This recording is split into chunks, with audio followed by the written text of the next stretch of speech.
Free NBA podcast. We're calling this a Shootaround. It's our first one. I'm Ben. That's Phil. We got two friends with us tonight. You can find us iTunes, SoundCloud. We do daily NBA news too, not just this where we're messing around. Find us on Twitter at Free NBA Podcast. We're going to get right into it because nothing worse than a 2-minute intro when you're trying to listen to something. First thing first here. Pick a first round matchup, NBA playoff matchup. Just one that's possible, remotely possible. Pick one that excites you. You're up first with one in the East. Okay, so my initial instinct was the Heat and the Cavaliers, just because I love me some Dion Waiters, and plus that it's sort of a rivalry now with Pat Riley versus LeBron and all that, you know. So that would be fun. But if history has taught us anything, it's that LeBron's team sweep in the first round no matter what. And even last year, that Detroit series was fun, but they got killed. So I think a really fun playoff, like two teams that could be a ton of fun if they went together, would be the Bucks and the Celtics. And it's totally plausible right now. And I think those are two like young teams that like have a lot to offer, and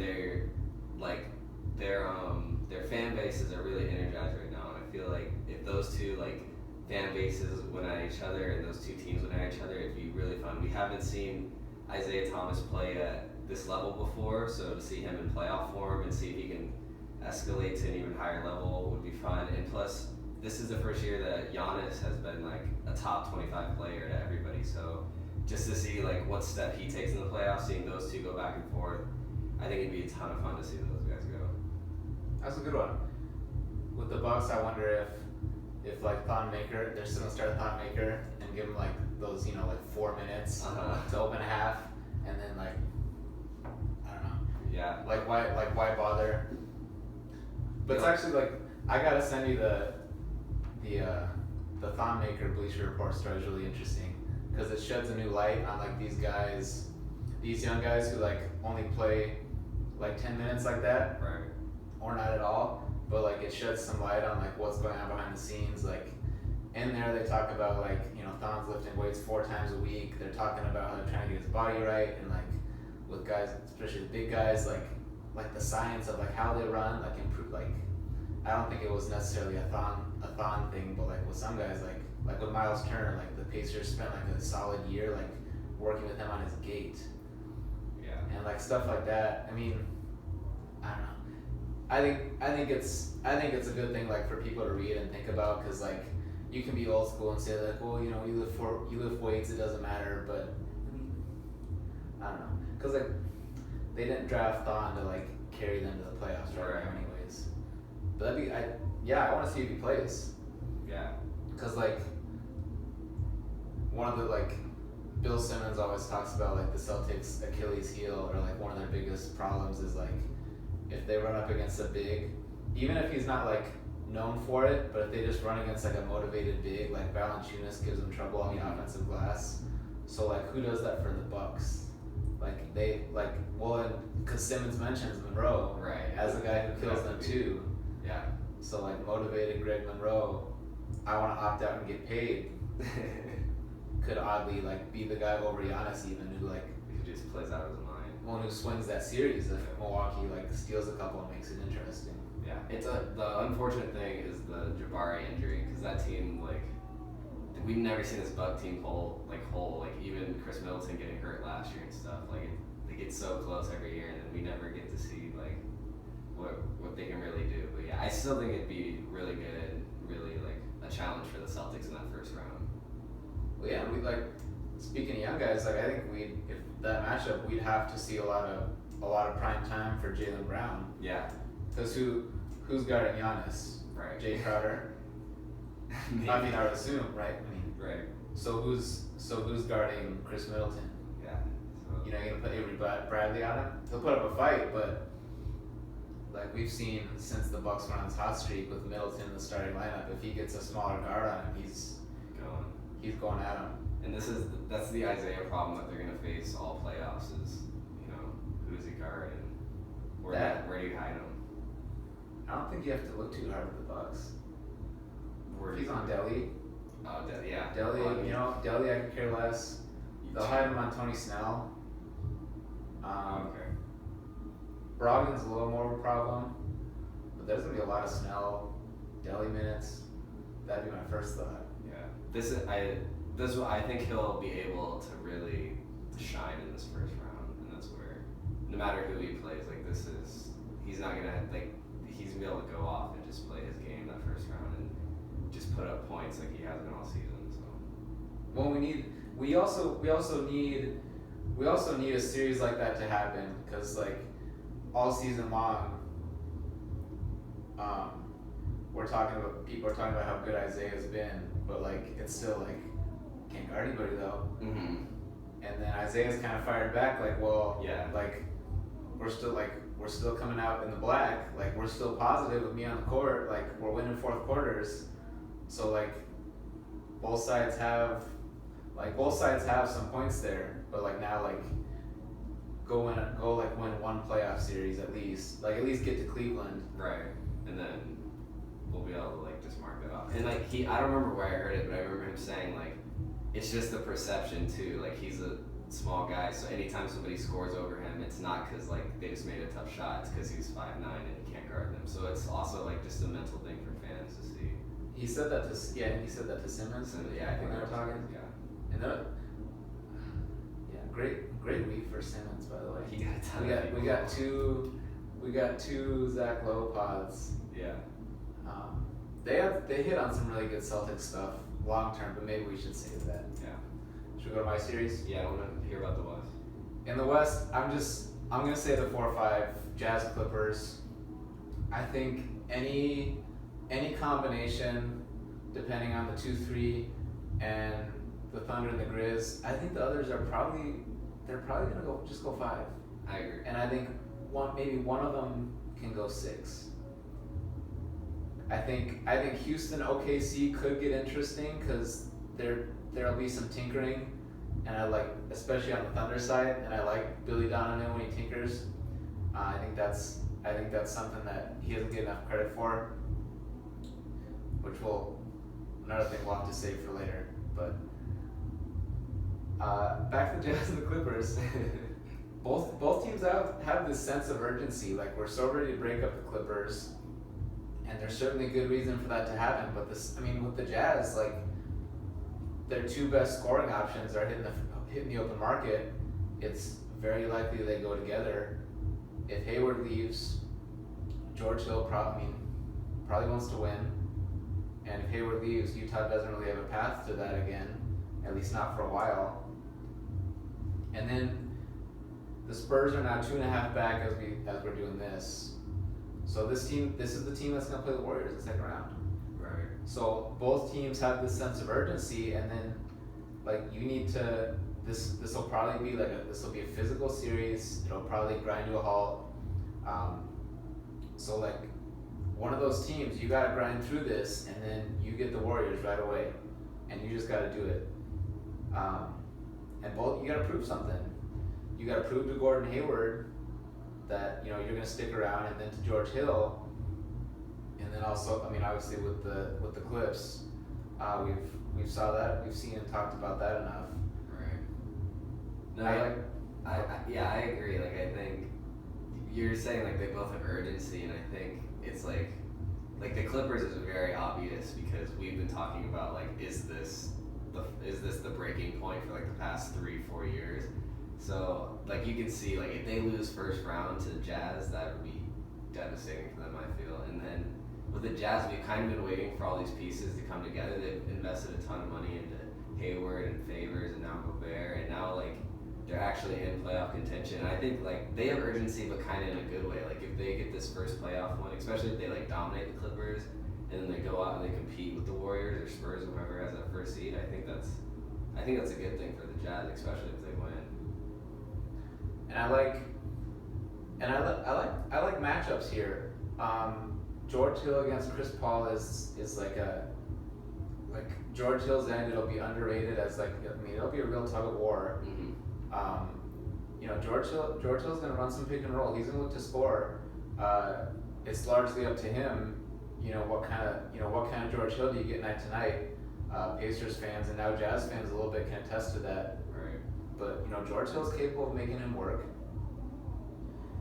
And then the benches will probably not be interesting at all. But to me, I'm fascinated by it because the Clips can probably get away, or at least would try to get away with like playing 3-point guards. If you're counting Jamal Crawford as a point guard, and I just think the Jazz are just gonna slow it down. They're gonna run Joe Johnson off a screen, get him switched on one of those guys, and just roll to him on the block. Yeah, for sure. And it's gonna be like Brooklyn, Toronto. Was that 2 years ago all over again? Mm-hmm. And like if that happens, like Joe Johnson's gonna win them. Like he's gonna win them 2 games. But yeah, and then does Utah go small? And Derek Favors' knee has like the most to say about that. But then also at a certain point, like, can you get away with like Hayward taking Blake a little bit, and then like if you lose anything there, does Quinn Snyder think we'll make it up on the other end, playing 4 out? Right. Yeah, I don't know. It'll be tough. A lot of Blake Griffin and DeAndre will have like a tough time, I think, with this Utah team because they have bigs that can actually play, and like they'll actually have to, because once playoffs start, like they have to slow down, and it happens every year, and this will be like a halt. Like it's not going to be like gradual or anything. Like this is right away. You got to play a different style and a different way. See what you can get away with. And the thing people are starting to point to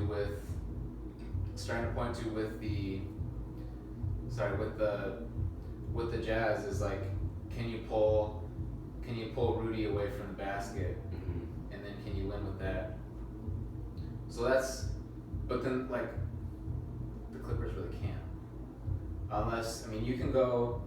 My one thought is you go small super early, bring Space in for DJ, and then run second unit with DJ. I don't know. And then have Space just stand in a corner.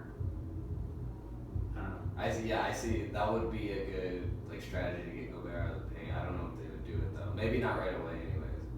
It doesn't totally get him out of the paint, but if he's guarding Blake, and then you're running pick and rolls with Blake, it pulls him out a little bit, and then Chris Paul's making those reads. And it takes me back to that Bucks game. It was interesting, like the 5 seconds left, Chris Paul caught it, and it was like bang bang. They had to get into a pick and roll with Blake. He rolled, CP kind of lobbed it in. Blake had a tough catch, and Greg Monroe, who was guarding Space, was just right in his grill route. He caught it, but Space was in the game. But he just rolled right into the hoop like DJ would have. Oh, okay, I see. But like, I would like that play set up because like, what did Doc want Spates to do? Like, why was he in the game? Because my thought is, why isn't he just standing in the corner? Right. If he was, of course Blake would have saw that. He was looking right that way. And he's a bigger threat. And well, with 5 seconds left, yeah, he would have had all day to shoot it. Right. So like if you can get that going, that's kind of interesting to me. But those are our series. We'll move on to our second thing here. I tried to get cute and like name a segment. I don't know. We can change it or just like forget about it. I don't know. But I'll call this Out of Bounds. Step away from basketball completely. Nothing NBA related. And my whole idea behind this, we talked about this before we started, but just like each of us, one thing we've been watching or listening to that we know the other hasn't. Because I noticed this with us with TV shows, is like at some point like 2 years ago, I started just throwing shows at you. Like, watch this, watch this, watch this, watch this. And then, it was like, I think it was when your freshman year of college. Yeah. So then I go out there and I'm visiting you and Noah. And I was like, did you watch these shows yet? And he was like, no. It's like, what have you been watching? Like, we watched The Office.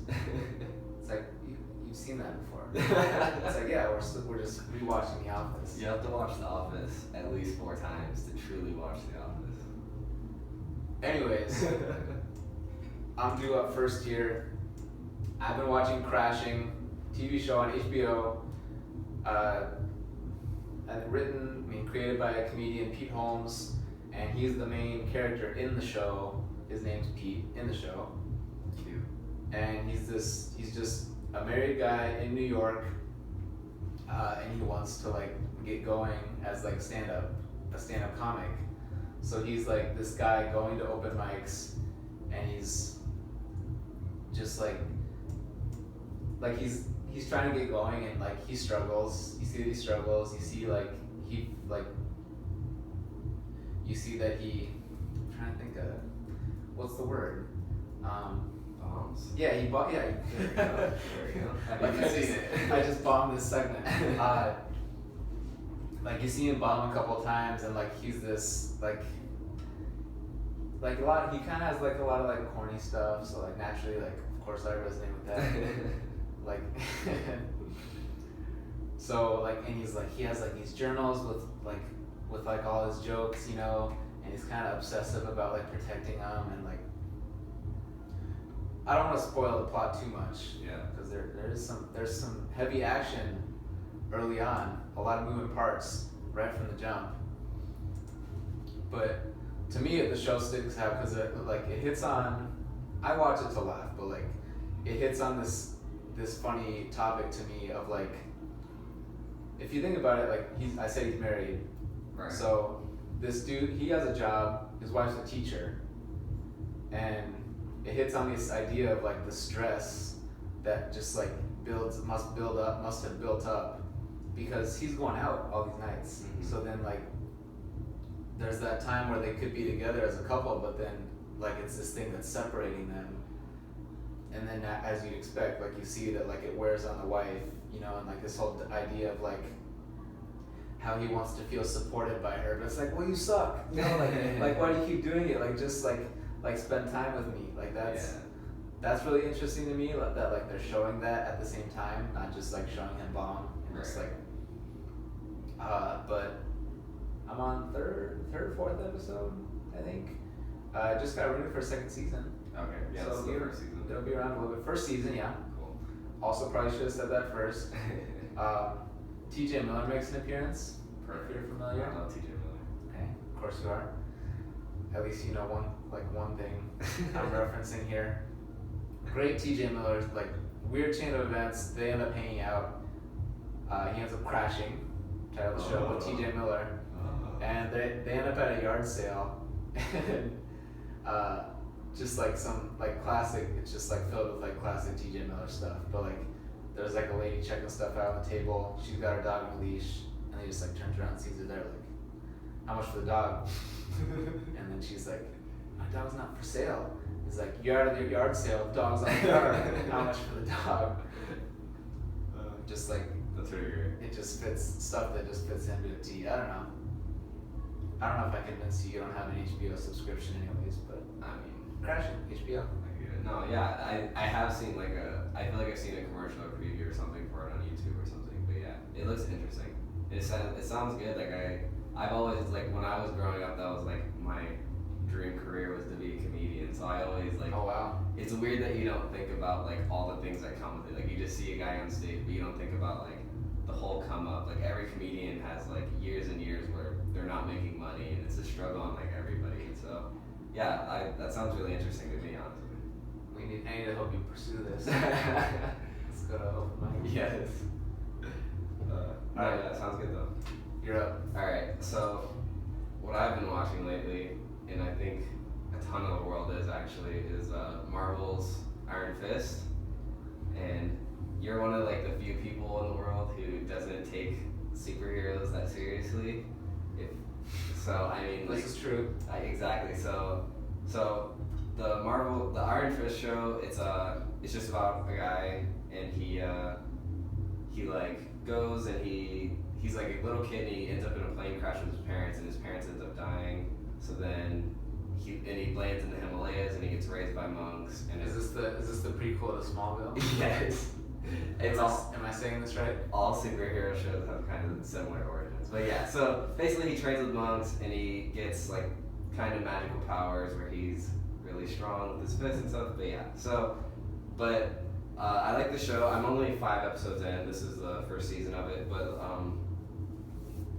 the Marvel shows are really interesting because you've seen some of the Marvel movies, and the movies are really like laid back and they're PG and they're for everybody and they're for kids and they're super funny and like there's a ton of action and there's a lot of fanfare and stuff. Whereas like the TV shows, the Daredevil, Jessica Jones, and Luke Cage, they're super gritty. Not gritty, but just like they're more realistic. They're more like street level. They're for the intellectual. Basically, like they're for adults. Like you should not be 13 or whatever watching these shows, and they have like cussing and gross language and nudity and all that, and it's just more like they feel more real and concrete. They feel like actual TV shows with like weird elements, like a guy running around in a suit and stuff. But wasn't Deadpool's thing like there were some really edgy scenes in there? Yeah, and that was a big thing about Deadpool. Never gonna see it, but I don't know. I heard that. You need to see Deadpool. But yeah, so all these shows, they're rated R. If they were movies, they'd be rated R, like right on the spot. But yeah, so the show's really interesting. Marvel did. I don't know if this is something they did for the first time or this is the first time it like caught wind, but they released the show pretty early to critics, and it got really poor Rotten Tomato scores, and that's like the first of Marvel anything to get poor scores like right off the bat. So a lot of people were really weary about the show, but like I've noticed from like my Twitter and stuff, everybody who's watching it is really into it, and it's kind of it's really, if you've seen any of them, Daredevil, Jessica Jones, Luke Cage, it's kind of like the same exact feeling. So if you like the previous ones, you're gonna get the same joy out of this. But yeah, it's really interesting. It doesn't take, because I know you're not into super like weird stuff that can't really happen in the real world and stuff. So it doesn't take a lot of like imagination. Look, buddy. No, but yeah, I'm a realist. Exactly. So it doesn't take a big stretch of the imagination. Like everything is super like interesting, and all the characters are really well like dived into. But there's just like intense action stuff that you get to follow along with it. So I think it's good for people who enjoy Marvel, because I'm a big Marvel fan or just superhero fan in general. So I get little tastes of that throughout the show and Easter eggs and other things. And then I think if you don't care about superhero shows, you can jump right into this and totally latch on to certain characters or certain plot lines. So maybe take a chance. I applaud you for going that long because you know I'm not gonna watch it. I'll say two things, neither has anything to do with the show. Sure. First, I can't take superheroes seriously, as you put it. Questionable word choice, by the way. I can't take them seriously if there are people that exist. I don't think I know them personally, but I see them saying, I see it out there. I see it in people's mentions. People say Batman's not a superhero, so it's like, you know what? Like Batman's the only one I like. But if you wanna argue with me that he's not a superhero, then like You're just out on all of them. I'm not gonna. It's a stay away. Amazing. Second thing. The second you said something about like his fists, the whole time, the rest of the time you're talking, I was just thinking of the new Triple X movie we saw, and they have the metal fist, where like you can punch super hard, and like Tony Gonzalez is in the movie, of course, for some reason, and he gets it, and he has like this epic fight with Vin Diesel. And Tony ends up losing, even though he has like this iron fist where he can punch like 800 miles an hour. Amazing. So what I should have just said is like what I've been listening to is to go back to Triple X. I could just say I'm still listening to that stupid song from the credits. I don't even remember it. You know what I'm talking about? No, I'm sure if I heard it, I'd be very enthralled. Yeah, playing the credits and walking out, I was like, oh, why do I hear Lil Yachty right now? Oh yeah, it was a Yachty song. So it turns out it's a song called In My Foreign by the Americanos. And who's in it? French Montana, Ty Dolla $ign, some like R&B singy adjacent guy, and then Lil Yachty. And I like the movie, and like I love Vin Diesel. Like I'm like a Fast and Furious boy for life, so like I just like if Vin Diesel's in it. So it's like, oh, my brain was just like, Vin Diesel's in this movie, this is the headlining song, you like this song now. And this song's interesting to me because the song's by the Americanos, and then you listen to the song, you hear, in order, you hear Ty Dolla $ign, for some reason, who just does the chorus. French Montana verse, chorus, the singy guy, chorus, Lil Yachty verse, and it's like, who are the Americanos? I mean, the obvious answer, like the truth, is also the true one, that they're like, I don't know if they're like electronic, they do like, I don't know, they do beats and stuff. Yeah.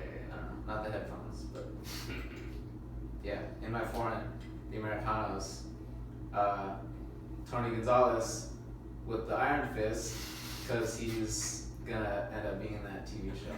That's amazing that you have that callback. Alright, let's go on. Third thing, I'm gonna call this "See Ya in the Playoffs."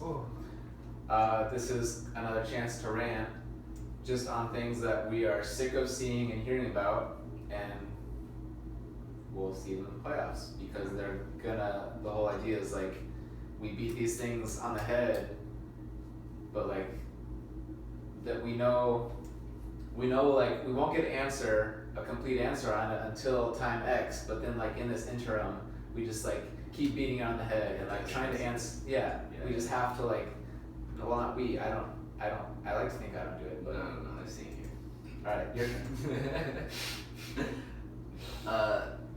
My thing that I am like over with until playoffs, and it's kind of two things, is anything Warrior or Cleveland related, because That's fair.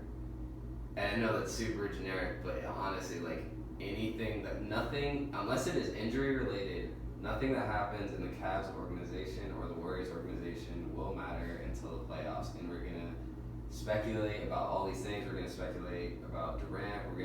Does LeBron need more playmakers? Blah blah. LeBron's got everybody he's needed. He's been playing the whole season. He's got his whole squad together. JR's back. Nothing matters from this point on. It doesn't matter if Steph hits a half-court shot. I don't need a ESPN alert. I don't need it. It doesn't matter. These games, you're gonna be the number 1 seed, or at least number 2, in their respective standings. Is Riley Curry included in this or not? Riley Curry news is always welcome. Do you still have that Google alert? Yes. I follow her Instagram. No, but Does she have Instagram? No. She's like 6. No, but yeah.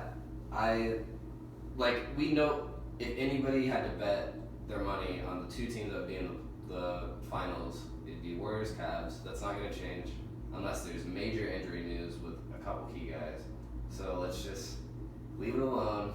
Wait till playoffs. Wait till actual games that matter happen, and then we can talk about it. So they don't exist. They just don't, like, literally their games don't matter. They're gonna be the top of their standings, the East or West. It doesn't matter. It honestly doesn't even matter what seed they have, because they're gonna be better than whatever team they play, more than likely. So let's just chill out. Let's just wait. No, I don't have like a. I have no rebuttal. I'm with it. I support it. I don't know. Yeah. Thanks. That means a lot. Plus, I want to see a rematch. So like, I don't know. I would hope that there's no news, meaning like they're healthy. Right. Draymond didn't kick anyone in the nuts. Like Kevin Love and Kyrie's knees are like, yeah, like just get us to the finals. Mine is the Clippers. Just stop. Just stop talking about this. Stop talking about. I want to do like the. I feel like this would be appropriate time for like the tweet format where it's like the clapping emoji, like every other word. Like stop talking about the Clippers. Yeah. Like, how would you? You sound. All right. You want to sound like an idiot. Pro tip, life hack. Guaranteed. Just like try to explain a meme, and you're like, well, 1,000,000%. Like, you're gonna sound like the corniest, like the dumbest. Like, you will sound like. But like, okay, I'm gonna dive into that meme. It's not even. I don't know. It's a tweet format. Yeah. Like, how do you?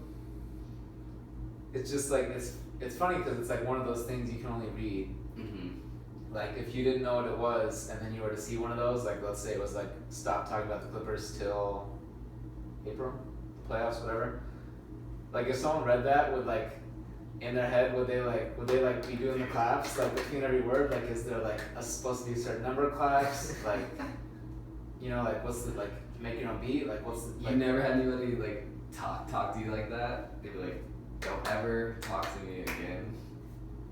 I've heard that, but like I mean, I guess it's just like these are like long versions of that. So like, if you did that in real life and you did like, I don't know, 20, 30 words, it'd be super uncomfortable.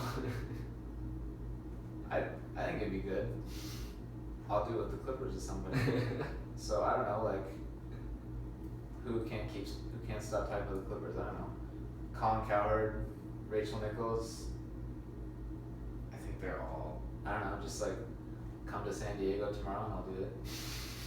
We're going to what? Oh, we're playing at UCSD, so like come get a run in and I'll do that in your face. But I will say with the Clippers, and I was thinking of the clapping because Steve Ballmer on the like I keep coming back to Simmons. Look, I love Bill Simmons. I don't hide it. Like yeah. And all the people that hate him, it's just like they're just like mad that people like him. It's just like I don't care. Like say whatever you're gonna say.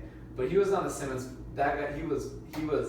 That guy's amazing. I didn't listen to it yet. Like his charisma, like his excitement, and like you kind of get it in the podcast. He talks about it. Like this was a guy who was like a ball boy, like a stat guy in college, and then it's like like it makes sense. You can still want to be like whatever, he's a billionaire. Like at the end of the day, like I don't really like him. That's fine. You can think that, but like. I mean, everyone like sees like the the gifs in the video and like every playoff game there's gonna be like just a Ballmer capturing everything he does, like the clapping and the dancing, like that guy's something else. I would happily listen to him talk to like someone interesting asking him questions. Yeah. It was, Go ahead. It was super exciting. I remember it was super exciting when he bought the Clippers because like. That whole Donald Sterling situation was so like left a poor taste in the mouth of like NBA fans everywhere, especially Clipper fans. And then they get a guy who's just like the 10th degree of enthusiasm for his team, and it was just like a good move for the NBA. And like those are guys that you want in the league. Those are guys who are gonna continue to build on the brand and be a good face for like everything that is going forward and what you think the NBA should be. So yeah, I haven't heard the Simmons podcast, but yeah, I'm a huge fan of the guy. Yes, a high energy guy isn't necessarily a requirement, especially when owning a team is just a matter of like, are you a billionaire? Are you willing to pay for it? But like, especially in a situation like that, like it's probably good. Like this new guy can flush his energy and like. When he's in front of the camera, like you see and you remember him, so like, in comes all these good memories where you laugh associated with Ballmer, and I guess like, I don't know, for me like it kind of flushes, the negative stuff, and yeah, I don't know. I'm San Diego, like there's the tie there, San Diego Clippers. I'm not a fan, but I definitely stay up on the Clippers without really trying. I guess it just kind of happens. Yeah. But why are you done with the Clippers? I'm talking about stopping it, but like I have stuff I still want to say. But none of this is on court stuff. Like that's the thing. Like yeah. It's not this thing like Aaron Gordon with the Magic going into the season. Like Aaron Gordon's playing the 3. He's the next Paul George. We're gonna like see if we can figure it out. It's like it's not this thing where like can you have this big 3 plus Redick and can you win 50? Like you can win 50 games. Like can you advance in the playoffs? I don't even really question that. Like the whole second round thing with Chris, I don't even bother beating that horse. Like because it's not a thing of like whether they're good or not, and I don't really care for the whole like he's a choker, he's not clutch, blah blah blah. I don't know. I'm of that whole school of, like the school of thought. Like, I love when Shaq like jumps on Charles Barkley, but it's like, Charles Barkley's one of the best players ever. Right. It doesn't really matter that he didn't win a title to me, or any player like on his level. It doesn't matter if they won a title. But like also like the thing of like, it's also this thing like, can Chris Paul get past the second round? Of course he can. There's a lot of stuff beyond his control, and like when they choked against the Rockets, like that's probably a one in 1,000, 10,000, whatever big number you want to pick. So like that was bad, yeah. Of course it was terrible, but like you run that back so many times and like they finish it, they put it away. Like it was clearly like in their grasp, right, this thing that should have happened. So like to me, like, can Chris Paul get past the second round? It's just like a stupid conversation to fill time when there's like so many better things to talk about. Yeah. So like the Chris Paul playoff, the whole playoff thing, and then these three guys together, like we saw that Rockets series, but outside of that, like just let them play. Right now, especially right now they're all healthy. We're so close to like we're just getting closer to the playoffs. Like just like turn off your TV and then come back and like, are they winning games? Right. A month from now, like it's just I don't know, cause like we know the free agency's coming. We know like Chris Paul's probably a lot more likely to stay because he put that new mega max in the CBA where at 38 years old he can be making $40 whatever million, and it's the rules big just for him and LeBron. Like it's so like Chris Paul, it's probably likely he's gonna stay. Like it's probably a lot more about Blake and what he wants to do, but like just let him play already. Yeah. And I want to end on a positive note and tie a little thing. I don't know, tie a tie from Doc Rivers to LeBron. If you think back to like the Barkley LeBron stuff, when LeBron clapped back when he ethered him, when he had all those remarks, and like the dominating thing was like that LeBron came back to the idea like, hey look, I'm a guy who's walked the straight path, never been in trouble, I'm a family man, I give to the community. Like LeBron James is this phenomenal figure for the league and for professional sports and just like for celebrities, famous people in general. Like he's really on this incredible level when it comes to just like a guy you can truly point to there's a guy who can do it right.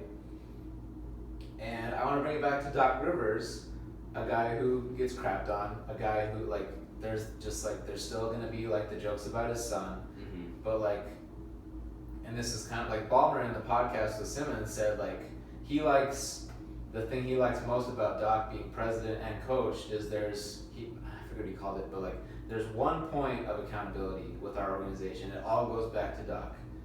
So then I don't think enough people like think about that. Like it all comes back to him. All the personnel decisions, like years and years and years, the Clippers can't get a good three. They can't get a good two-way three. He trades for his son, like CP, Blake, DeAndre. It's not gonna work. When are they gonna break it up? LA, this is a guy who's won a title before. Like all this stuff is just like, it just all comes to him. It's all on him. Yeah. And like think about look at how he's held up. I don't know. I think we can be given, in general, people can be giving him a little more credit. Yeah, even Glenn Baby Davis has been going around saying he's an overrated coach and stuff. Like a guy who basically owes his Celtics career to that man, So yeah, he's definitely been kind of. Big Baby said Doc's overrated? Yeah. And Doc owes his career to him? No, like Big Baby owes his career to like that Celtics team, that KG team. Oh. So for him to come out and say like, okay, Doc's overrated. Okay. I don't know. Okay, Big Baby. Exactly, but that's like, but that just seems to be the media narrative with Doc. Is just he's always kind of getting chewed out by guys, and I don't know, it's weird.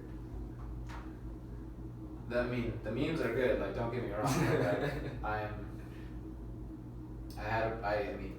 I'll admit, I had a doc on it. Like, we always talk about, like, we see a tweet that pops off. It's like, oh my god, I could have thought of that. Mm-hmm. You know, like, I thought I had a good doc one. Like back when he got ejected, and like, who's their citizen, and like someone's like pulling him back. Yeah. Anyways, yeah, the doc stuff's good. I don't know. Yeah. And even if they lose, like we get to run the Jamie Foxx stuff back.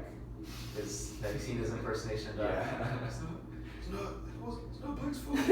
It's not Blake's fault. It's not Blake. It's not Chris. We gotta play better as a team. I can usually get the tone pretty close. The rasp. I don't think it was very close right there. Yeah, see you in the playoffs. All right. Fourth thing, talking MVP. My biggest thing with the MVP is I think we talk about it so soon that I'm just sick and tired of it. I think a lot of people are sick and tired of it. But then this whole idea of like defining it is interesting to me. Because like you have all these different people with different agendas, different markets. I mean, we've seen in the past where it's almost like a yearly thing now. Like, oh, who cast a stupid vote, you know, like just to make a statement. Mm-hmm. And usually not necessarily always an MVP, but like there's a lot of wild cards out there, and like with all these awards, at a certain point, like these affect these guys' career and how much money they make. And I don't know, the MVP, it's just so. I don't know how much I really want to say. Like it's like the candidates this year are really good, but I think it's more just like the general, like we have like this building, like all the hot takes, like the first take, and like, you know, Coward and Skip and all these shows, and it's just like it's building. More people are like leaning that way and paying attention to that stuff. So I think that it's like kind of been just like this crescendo, and like MVP is just like the perfect topic for like this to have become what it was. But I don't know, like just a couple MVP questions. Like first one, like should the name of the award be changed? And that's like because that's how most people go into who deserves the award by the valuable, because that's the most important, the most valuable player award. So it's basically what you determine as a value, and people take it as what's valuable to the league, what's valuable to their team. So that's where like the different opinions kind of stems from, but I don't know what's a better name, because a lot of people, the consensus now is like, well, LeBron's the best player, he should get the MVP every year.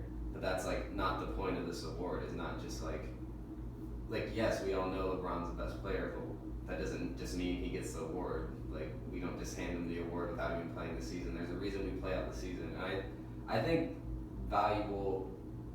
I think that it's a good name just because it does give a little bit of wiggle room. Like it's not just this precise thing. But I just don't know an alternative name that you could just shove in there, and then there's no like name that would go in and it would fix the whole discussion. You know what I mean? Well, and I don't want to change it. Like there's so much, like this is a brand new sports league, or it's like if it's not one of the biggest ones in the world, totally different subject. But like I wouldn't want to change that. I mean, when you see the history of the league, and then especially the sport we're obsessed with talking about legacy, and you know everyone's gonna get stacked up to Bill Russell and Michael Jordan. So the title in itself is just like wholly subjective. But I think the bigger problem is that people also take it, and this is where I think people can be held accountable. Is people take it upon themselves to then run with that leash of subjectivity, and then also define the length for themselves. It's a season award, right? But isn't that, to me, that's the biggest problem. Like the voter fatigue comes up. Like it happened with Jordan. Shaq thinks, Shaq, I don't know, Shaq thinks he should have won 5 or 6 or whatever number it is. And I mean, he definitely could have got at least one more. And then with LeBron, like, is there, especially with like the Cleveland and Miami and now back to Cleveland, that's certainly enough for some people to like hold these feelings against him. But like, you can't tell me that that the fatigue isn't playing a huge factor. I think that's the biggest problem is people aren't just focusing on the season, and I don't know.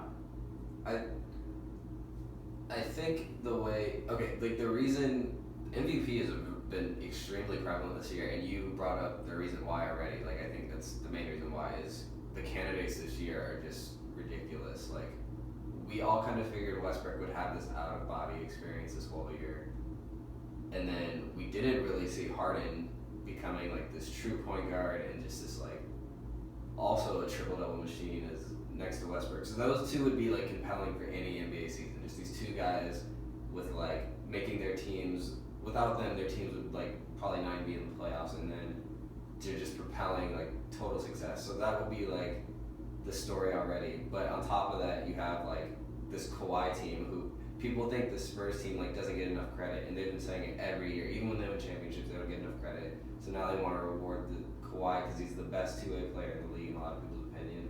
And then, like I said, the argument that LeBron is the best player in the league, so he should get the award. So that's like, these are all like compelling arguments that you can have, but that's why it's so it kind of, like, I like that it asks for debate, you know what I mean? Like, that you can't, there's not just one defined way and that people can kind of put their own things on it. But it is weird when you look back at the league and you see Shaq and Kobe only had one MVP each. Like, really? Like, those are two of the like most dominant guys like in our like those guys defined my growing up in basketball. Like, those are the two guys, Shaq and Kobe, and you look back and they only end up with 2, and it's like, that's weird. Like, Kobe was definitely the best player in the league for a while. So I think if you're looking at the MVP award to define more than a season, like decades and decades and stuff, then yeah, it's gonna look weird. But I think that we take it season by season like we have been, and not just been rewarding. Like, we know LeBron's the best player, but that doesn't mean he just gets the award. And I think that's a good thing, because it makes it a little bit more subjective and it allows different opinions to come in. You know what I mean? Well, you brought up Kobe, and now I'm really tempted to like go heavy into like just Westbrook, but we want to do just Westbrook. That'll have to be a different show. Yeah. The interesting thing with what you said was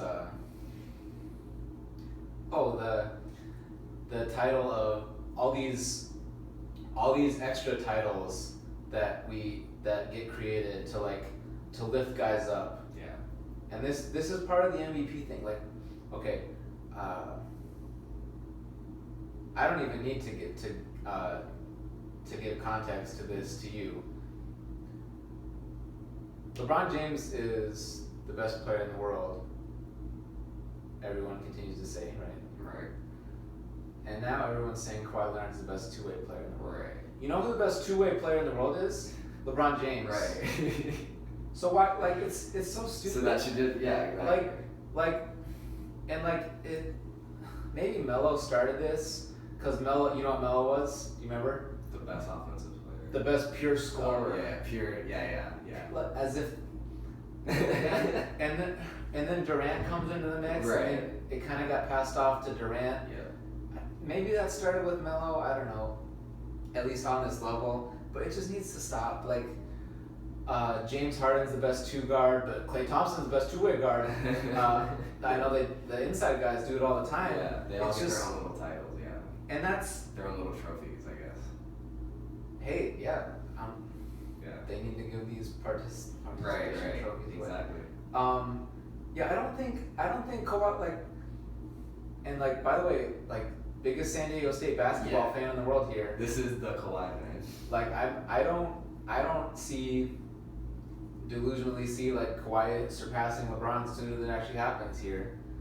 But like, yeah, like LeBron's better. Like LeBron James is the best two-way player in the world, and so this kind of goes to my thing about MVP voting, and I'm starting to liken MVP voting to All-Star voting, which is kind of scary to me, because everyone's just gonna, with All-Star and MVP, think about it, everyone's gonna fixate on one guy.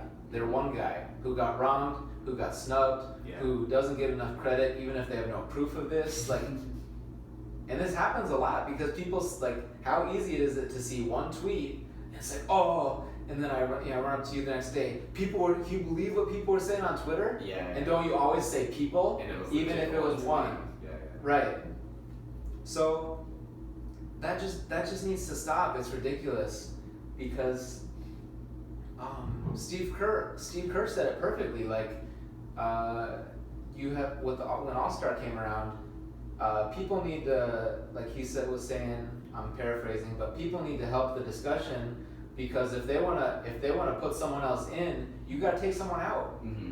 And it's the same thing with MVP. It's, if I'm not gonna make my pick to the end of the season, but if I think Russ is MVP, like there are people who think Russ is MVP, and they're talking to someone who thinks Harden's the MVP, and it's like the worst thing in the world. And like these guys are so like, they're so on level with what they're producing. Like, it's not even like there's no. It's like it's at the bottom of the list of the things like you can be most outraged about. Yeah. That happens in the NBA, aside from I don't know, the Lakers inevitably tanking to keep that top 3 pick. Right. Get it done. Yeah, like that. It's just all these titles to like prop people up a little bit. The whole like no disrespect. Mm-hmm. Like just stop saying no disrespect. Like if you're a Russ guy, James Harden won't be disrespected. I guarantee you. If you think Russ is the MVP. Yeah. I mean, Russ might be a little. Okay, that's a good hypothetical. I'm not gonna pick Russ for this because you know what? I'm gonna save it for our Russ thing. Okay, so you're James Harden. Right. Who would bother you if they said This guy's MVP. Russ is the MVP? Like this person says it on a big stage. They get on ESPN, whether famous or not. They get that platform. They say Russell Westbrook, no question, is the MVP. Who would actually bother him? But I have one. Who? I have the number 1 choice, Dwight Howard. it would get under his skin, right?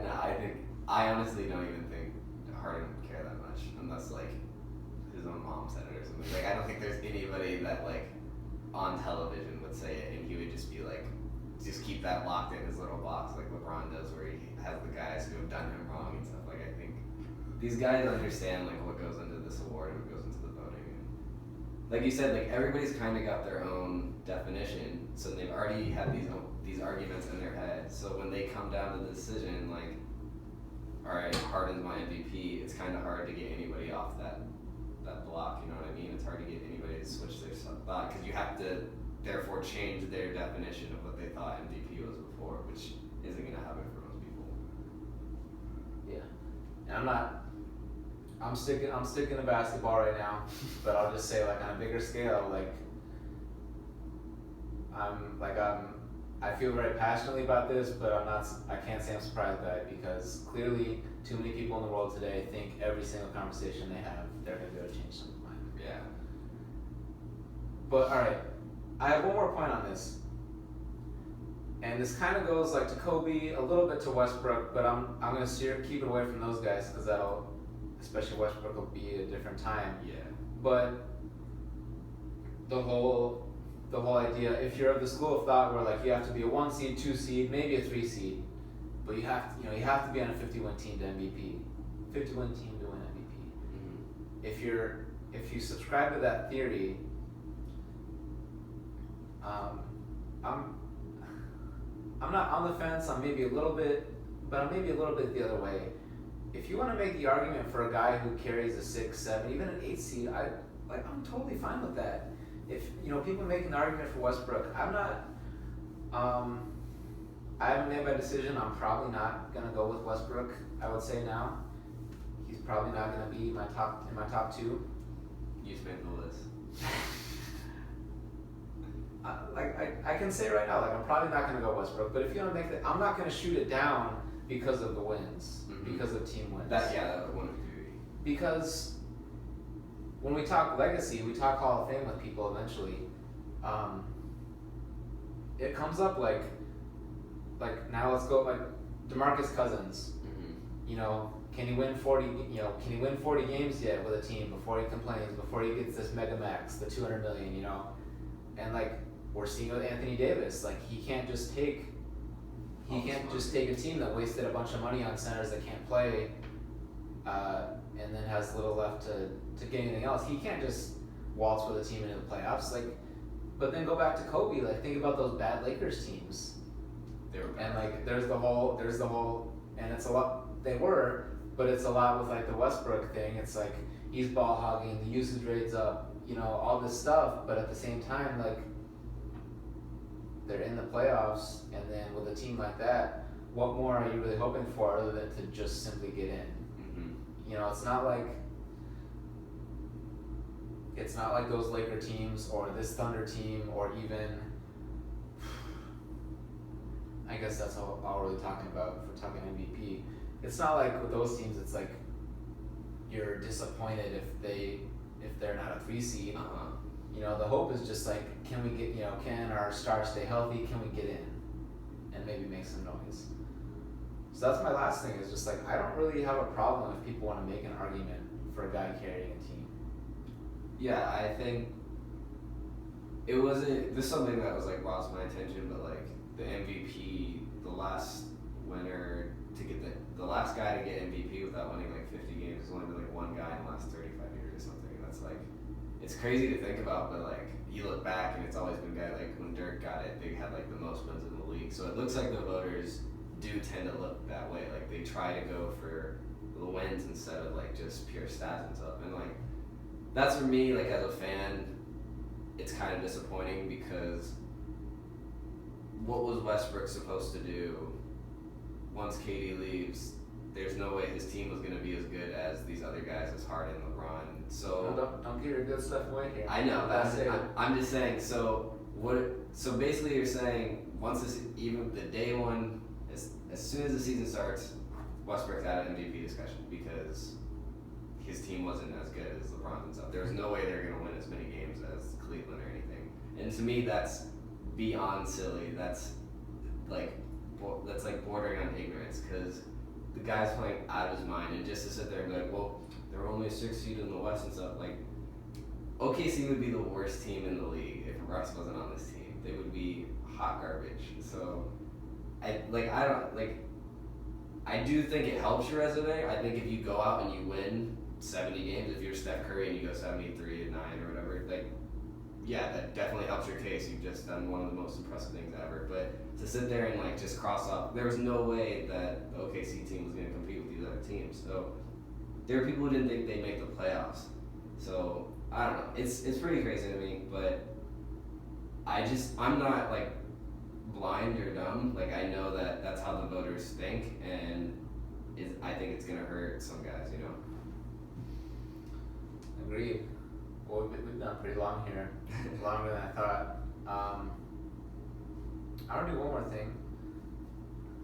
If you, going back to things you don't watch or listen that I recommend to you. If you listen to the Starters and their Drop podcast every week, one of the producers, Matteo, he does what he calls the complainted area, where he just complains. It's a fantastic segment. He's a funny guy. So I want to do my complaint this week, and I'm thinking, I'm going back to another Twitter account here. I don't know if you follow it. It's Seinfeld Current Day. And you probably haven't watched much Seinfeld either. Seems like 20 episodes. But every once in a while they'll do a Jerry Seinfeld thing, well, a Seinfeld thing like from the TV show. It's like, you've probably seen this. It's like Jerry, like with this exact inflection, like, what is the deal with like blah blah blah. Yeah. And the Twitter account's great because they'll like do like really dumb tweets, like kind of almost like that website where like they mash tweets together. So like like the sentences and like the clauses, like It's they all don't okay, make yeah. sense together. Yeah. Anyways, so my whole what is the deal thing? Why do you work in a mall? Sure. Therefore, I'm gonna hold you responsible to speak on behalf of all malls. Why are there gyms in malls? Yeah, I don't know. I was looking for a parking spot, and all these people were taking up the close spots, and they're walking out their gym bags. Why are there gyms in a mall? Like put your Shark Tank or like business hat on, whatever. Like, why are they there? I don't know.